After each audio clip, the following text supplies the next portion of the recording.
Welcome, everybody. Welcome to this week's episode of our Town Hall video series hosted by Certified PA Consulting. I'm Casey D'Amato. If you don't know who I am, I'm president of Certified PA Consulting.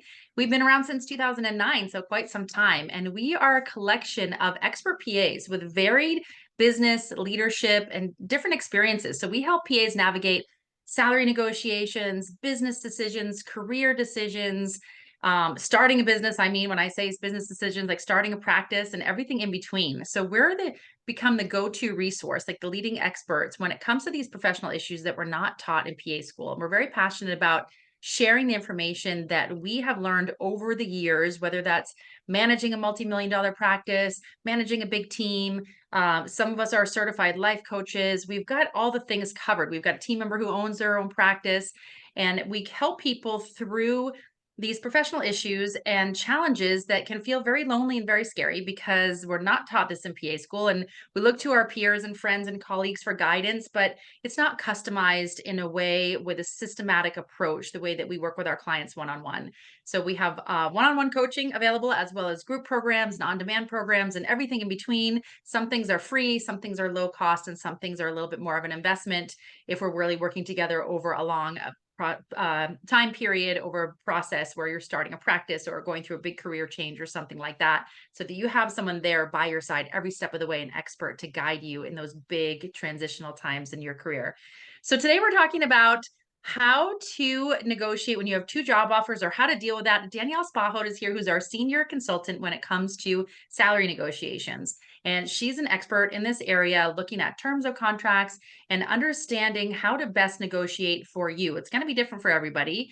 And we have other videos that talk about that. But we're going to talk about the specific issue that comes up with some of our clients fairly frequently, where you're presented with two job offers. So how do you choose which one? How do you negotiate the most effectively? Time pressures can be different with each one. And, it can be very confusing and stressful. Time is a big decision.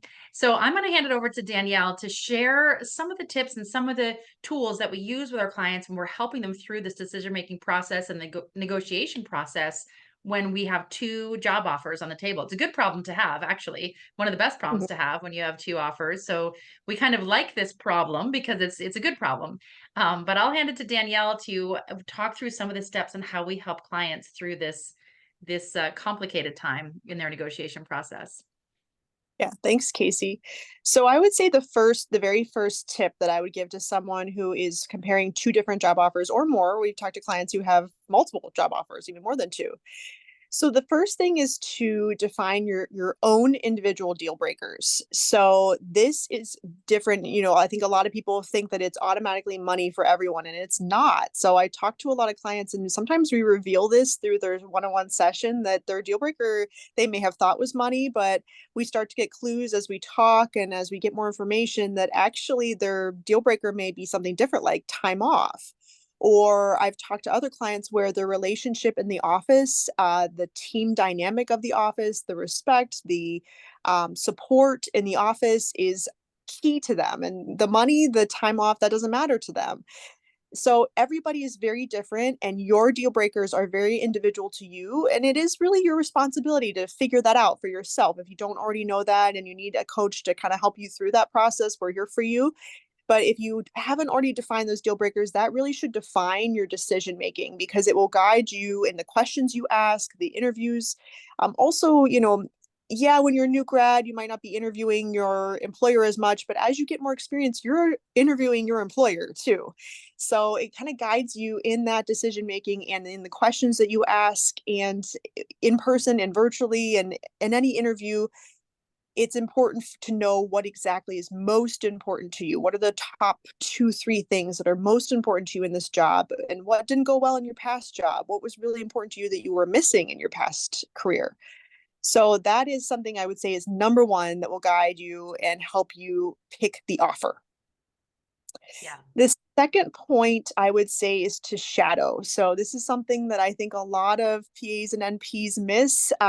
They think they get excited, they get the offer, and they kind of miss that shadowing, or maybe they're scared to ask to shadow.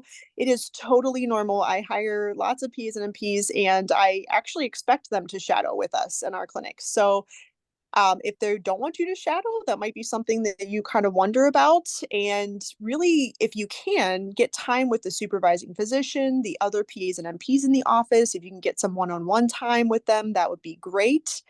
I have a personal example of when I shadowed and was kind of shocked by the state of the office.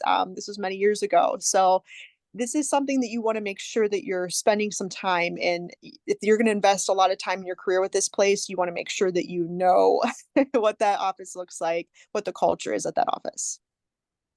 Definitely. The Okay, I agree. The third point would be your demand of the practice. So this is another thing that when I'm talking to our clients about their job offers, or whether we're going to try to restructure their salary, this is a big question that I ask about, because especially if you're not on straight salary, if you're on some sort of bonus structure where your production matters, it matters what the demand is. So are the other PAs and NPs at the office, are they only booked up a couple days, or are they booked out weeks?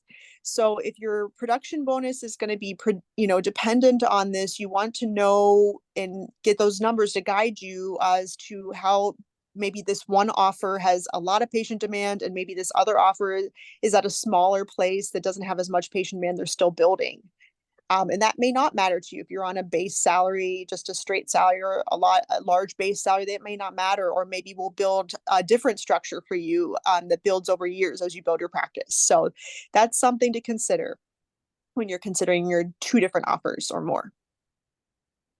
The fourth point I would have is to make sure that you go over the contract. And if you're not familiar with going over contract terms, I would recommend going through it with an expert. We are not lawyers, but we are the expert in PA salary contract terms. So we can help guide if you want to have that lawyer review the legal terms, but we can help guide you on red flags that we have seen in contracts. On the salary structure. We are the experts in those salary structures and guiding you on kind of the things that are missing in the contract and things that are there that may not be beneficial to you. So you really should review both contracts if you have more than one offer, and make sure that you know that contract very well before you sign it. And Sure. that I would couldn't agree more. Yes. Yeah, those are great points. I think that, when we have two offers, it can feel really overwhelming and confusing. But thinking about those deal breakers, we always come back to that with our clients is what is the thing that is absolute hard no? Is it the commute? Is it the salary and benefit and the compensation package? Is there a certain element of the benefits? Like, do you absolutely need health insurance and one has it, the other one doesn't? You can't get it through your significant other.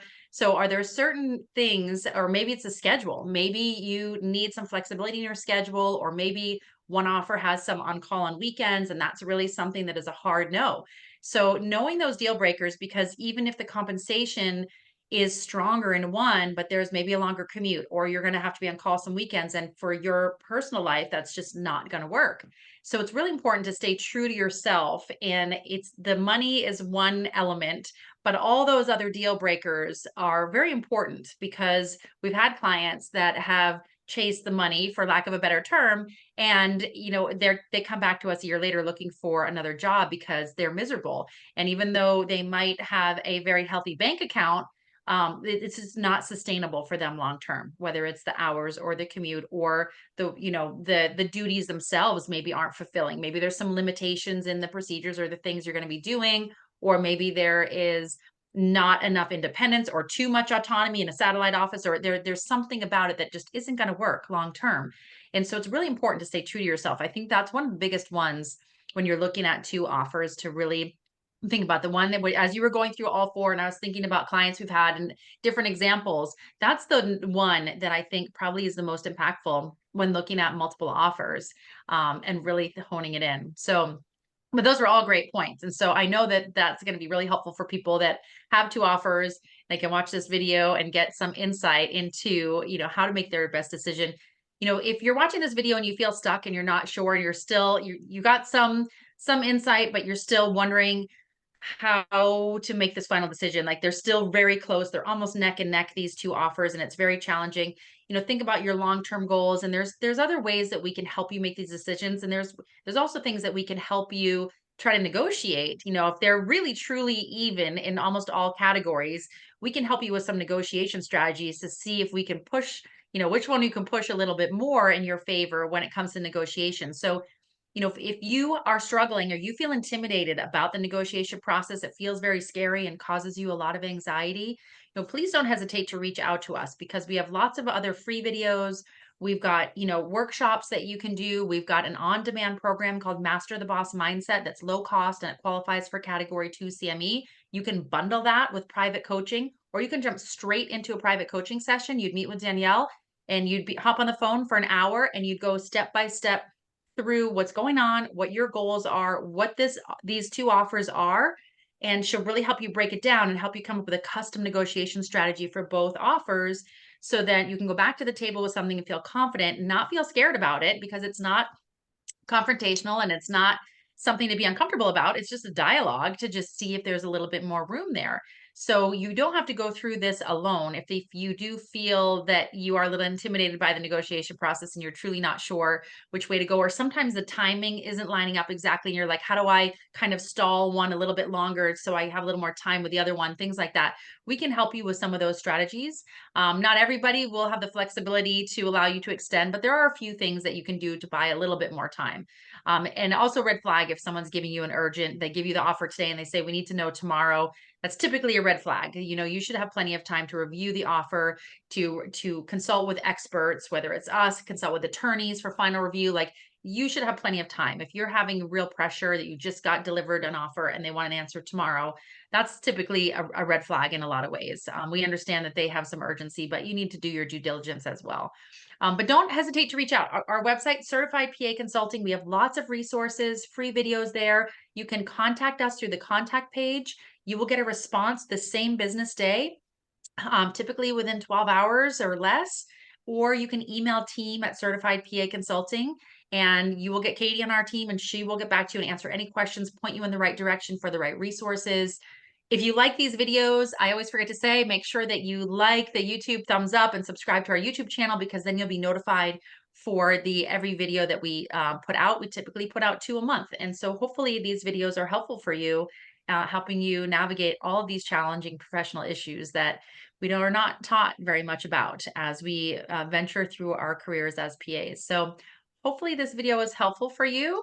And on that note, we're going to sign off and we will see you on the next video series.